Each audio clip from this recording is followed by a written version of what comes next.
En un rato nuestro compañero Alejandro Gabard estará hablando de lo que se puede ir diciendo, todavía poco, de las elecciones de Estados Unidos, nada más ni nada menos. ¿Cómo impactan en el mundo y sobre todo qué le tiene que importar a Uruguay de lo que pase, una victoria de Trump o de Kamala Harris? Bueno, lo analiza en la columna de análisis económico justamente a continuación Germán de Agosto. ¿Cómo te va, Germán? ¿Todo bien, Tincho? Hoy mirando hacia el norte. Sí, cambiamos un poco de campañas, así que nos vamos a meter con los potenciales impactos que podría tener justamente un resultado o el otro, pero siempre bajo el paraguas de que la cosa no cambiaría diametralmente, por lo menos de signo.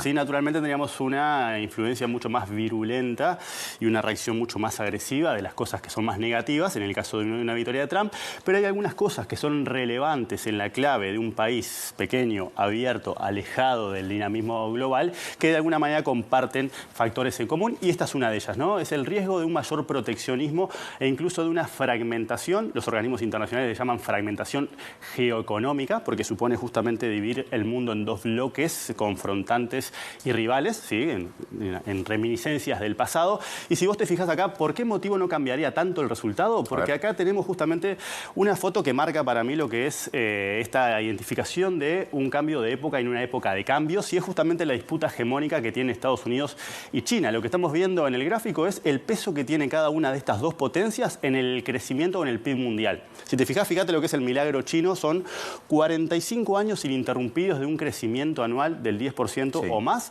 te deja justamente con esta trayectoria. Pasás de ser el 2% de la economía mundial en los 80 a ser el 20% según las estimaciones del Fondo Monetario a fines de esta década. La quinta parte. La quinta parte. La contracara de esto es justamente el declive de Estados Unidos. Si te fijas, en los 80 estaba por encima de esa quinta parte, y las proyecciones lo que señalan es justamente una pérdida de importancia que se termina plasmando en un 15%. Entonces, un comentario simplemente. Las trayectorias se cruzan en 2016, según el gráfico que preparaste, que es el año en el que, en las elecciones que hubo en aquel momento, en esta misma etapa del año, Donald Trump llegó a la presidencia. Bueno, está bien, sí, no vamos a asignar una causalidad sobre eso, pero es una correlación por lo menos, o por lo menos coincidente temporalmente.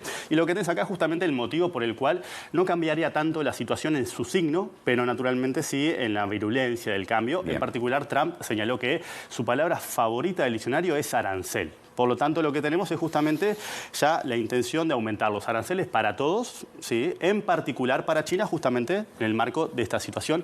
Pero la cosa tampoco cambiaría tanto porque con Biden no cambió tanto, porque justamente este es el trasfondo. Entonces tendríamos más continuidad con Kamala Harris, en esa convergencia, es un mundo más proteccionista, pero sería mucho mayor la velocidad de ese cambio, y en el sentido negativo, con una victoria de Trump, porque justamente tiene una visión más aislacionista, preguerra, o si se quiere de entreguerras, es justamente en un mundo de hacer América grande de nuevo. Así que desde el punto de vista del comercio tenemos esta situación. Bien. En el fondo no cambiaría tanto, pero sí cambiaría en la intención o en la intensidad de ese movimiento. ¿Qué más trajiste? Porque hay mucha información para repasar. Vamos ahora a la siguiente placa. De nuevo, ahora vamos a pensar qué pasaría con la demanda externa. Y eso naturalmente depende de qué tan pujante o qué tan no pujante sea la economía global. Entonces partamos de la base, ¿qué esperaríamos en ausencia de los riesgos que podrían derivarse del resultado de las elecciones? ¿Sí? Y eso es lo que tenemos acá chiquito.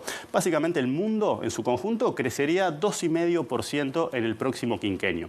¿Qué es eso? Es un crecimiento bajo. ¿Sí? O sea que de pique tenemos una situación de escenario base que es de un crecimiento o un desempeño magro para todo el mundo. Sí, pero si vamos a la siguiente placa, acá es donde empezamos a agregarle qué pasaría sobre ese escenario. Acordate que ese es el escenario base. Sí. Y acá en este gráfico lo que tenemos es distintos riesgos, que naturalmente son más importantes en el caso de una victoria de Trump, que lo que harían era comerse parte de ese crecimiento. Por ejemplo, el mayor riesgo que tenemos es el de condiciones financieras más restrictivas. El que estamos viendo acá, ¿no? En rojo, el tercero en su Exacto, orden. En el año 2026 se comería casi 1,5 puntos más de ese bajo crecimiento.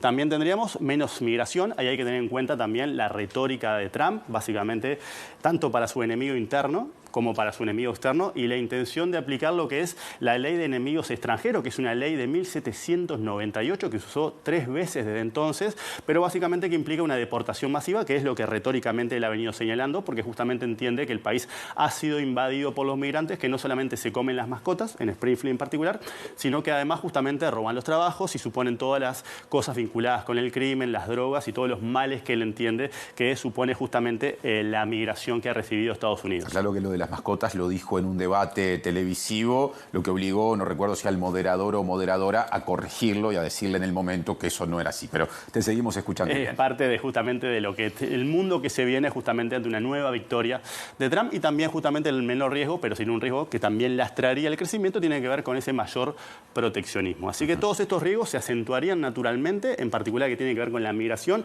En el caso de una victoria de Donald Trump, la migración, una menor migración, tiene impactos en un menor crecimiento por el lado del capital humano y también en mayores precios, ¿sí? O sea que son dos impactos negativos, lo mismo con los aranceles. En definitiva, encarecen la producción y eso en definitiva lo pagan los consumidores estadounidenses y el mundo también en su conjunto. O sea que esto no solamente son efectos sobre la actividad económica, sino también sobre los precios. Bien. Vamos una más y ahora pasamos, dijimos, bueno, flujos comerciales, demanda externa y ahora están las variables vinculadas al mundo financiero. ¿Sí? Esto que hemos graficado es el precio del dólar. Básicamente es la tasa de interés. ¿Por qué es relevante?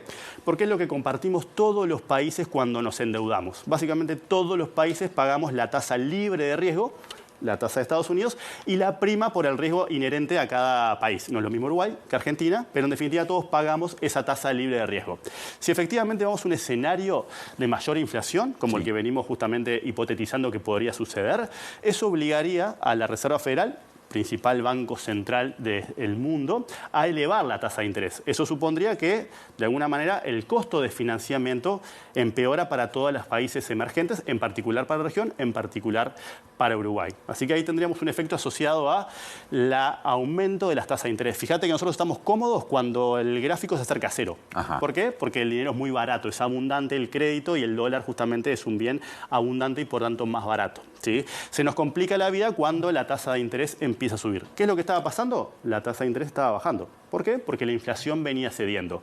¿Qué es lo que puede pasar ante la materialización de estos eventuales riesgos? Es que esto vuelva a subir y eso complejice el panorama para todas las economías, en particular para Uruguay. Bien. Eso, a su vez, tendría asociado menores flujos de capital para economías como las nuestras. Eso es menor acceso al crédito y menores oportunidades de inversión, ¿sí? Y ese escenario también es consistente con un dólar fortalecido a nivel global. Y eso es relevante porque las materias primas se transan o se comercializan en dólares. Entonces, el dólar y el precio de materias primas se mueven en espejo. Si el dólar se fortalece, el precio de las materias primas se debilita, es decir, el precio de lo que le vendemos al mundo va a ser menor. Por lo tanto, también tendríamos un efecto negativo asociado a las materias primas. Germán, tenemos que redondear. Sé que estuviste repasando lo que piensan de los eventuales escenarios según quien gane las elecciones. 23 economistas de destaque. ¿Cómo lo sintetizás? Sí, fíjate, básicamente lo que tenemos acá es una pronunciación a favor de la candidatura de Harris. He entendido que haría un crecimiento económico más robusto, más sostenible y más equitativo. Y por el contrario, una importante amenaza de Trump que no se materializa o no se restringe en los márgenes de la economía, sino que afecta a las instituciones, en particular el Estado de Derecho, la certidumbre económica y política y el nivel de convivencia o la cohesión social. Y eso, entre los firmantes, está el reciente ganador del Premio Nobel de Economía, ahora en octubre, que justamente lo que ganó el Premio Nobel es por entender el rol que juegan las instituciones en la prosperidad o en la decadencia de las economías, ¿sí? Y una de las cosas que hoy tiene preocupados justamente a estos 23 Nobeles que se pronunciaron abiertamente en una carta es el deterioro institucional, porque eso permea a través de los años, de las décadas, de los siglos. Es justamente el hallazgo de los premios Nobel, es cómo podés explicar la prosperidad o decadencia desde el punto de vista de las instituciones en una ventana larga de tiempo. Gracias, Germán, y hasta la semana que viene ya con resultados vistos. Nos vemos la semana que viene. Seguimos haciendo